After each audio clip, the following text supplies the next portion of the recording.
ជំរាបសួរបងប្អូនអរគ្នានឹងសូមស្វាគមន៍មកកាន់វីដេអូរបស់ខ្ញុំសានជាថ្មីសម្រាប់ថ្ងៃនេះដែរខ្ញុំចង់មកបង្ហាញបងប្អូនអរគ្នានៅរបៀបដូរលុយ Smartphone $4បងប្អូនអរគ្នាណាសម្រាប់បងប្អូនអរគ្នាដែលគាត់អត់ទាន់បានដឹងអំពីរបៀបដូរលុយ Smartphone $4អញ្ចឹងខ្ញុំបងប្អូនដែលទស្សនាវីដេអូមួយនេះខ្ញុំនឹងបង្ហាញបងប្អូនអរគ្នាឲ្យចេះដូរលុយតែម្ដងបងប្អូនអរគ្នាណាក៏ប៉ុន្តែមុននឹងឈានដល់ការខ្ញុំបង្ហាញលេខកូដអំពីរបៀបដូរលុយ$4ហ្នឹងគឺបងប្អូនអរគ្នាត្រូវដឹងអំពីអត្ថប្រយោជន៍របស់គេជាមុនសិនបើសិនជាបងប្អូនអរគ្នាទទួលយកបានចាំបងប្អូនអរគ្នាធ្វើការចុចដូរលុយតាមអ្វីដែលខ្ញុំបង្ហាញដូចថាលេខកូដដែលខ្ញុំបង្ហាញណាបងប្អូនអរគ្នាហ្នឹងហើយអញ្ចឹងអត្ថប្រយោជន៍ដែលយើងទទួលបានគឺសុពលភាពមួយខែបងប្អូនអរគ្នាណាគឺយើងទទួលបានសុពលភាពមួយខែសុពលភាពមួយខែហ្នឹងខ្ញុំឃើញបងប្អូនខ្លះគាត់ខមមិននៅខាងក្រោមវីដេអូរបស់ខ្ញុំគាត់ហាក់ដូចជាអត់យល់ថាសុពលភាពមួយខែហ្នឹងយ៉ាងម៉េចបងប្អូនអរគ្នាណាអញ្ចឹងសុពលភាពមួយខែហ្នឹងគេថាបងប្អូនអរគ្នាគឺមានលុយ$4ហ្នឹងគឺគេឲ្យយើងចាយរយៈពេលមួយខែបងប្អូនអរគ្នាណាអញ្ចឹងបើសិនជាបងប្អូនណាចាយច្រើនហ្នឹងហើយបងប្អូនអរគ្នាដូចថាបងប្អូនអរគ្នាមានតម្រូវការច្រើនបងប្អូនចេះតែ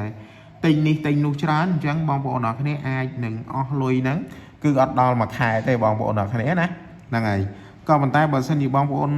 ខ្លះគាត់អត់សូវប្រើប្រាស់ទេគាត់ប្រើល្មមអញ្ចឹងបងប្អូនអរគ្នាអាចប្រើបានមួយខែពេញហ្នឹងហើយបងប្អូនអរគ្នាសម្រាប់សុពលភាពគឺខ្ញុំចង់បញ្ជាក់ប៉ុណ្ណឹងហើយសម្រាប់អត្ថប្រយោជន៍មួយទៀតគឺទទួលបានអ៊ីនធឺណិតហ្នឹងគឺ 25GB បងប្អូនអរគ្នាណាហ្នឹងហើយសម្រាប់មួយខែពេញហ្នឹងហើយសម្រាប់នាទីគឺយើងតែចេញនៅក្នុងប្រព័ន្ធហ្នឹងគឺ2500នាទីនិង2500សារបងប្អូនអរគ្នាណាអញ្ចឹងបើសិនជាបងប្អូនអរគ្នាពេញចិត្តនៅកម្រងដែលខាងក្រុមហ៊ុនគាត់ផ្ដល់ឲ្យហើយ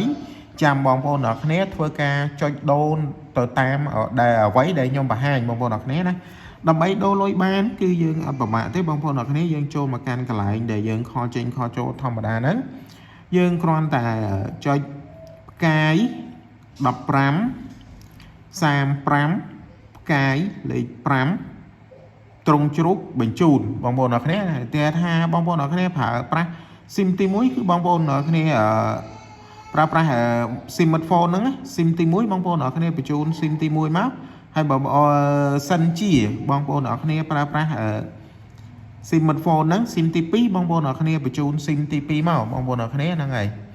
អញ្ចឹងសម្រាប់វីដេអូរបស់ខ្ញុំមានតែប៉ុណ្្នឹងទេបងប្អូនអរគ្នាបើសិនជាបងប្អូនអរគ្នាចូលចិត្តវីដេអូរបស់ខ្ញុំអាចជួយចុច like ចុច subscribe ដាក់សញ្ញារូបកណ្ដឹងឲ្យម្នាក់មួយផងអរគុណច្រើនចំពោះការតាមដានវីដេអូមួយនេះតាំងពីដើមរហូតដល់ចប់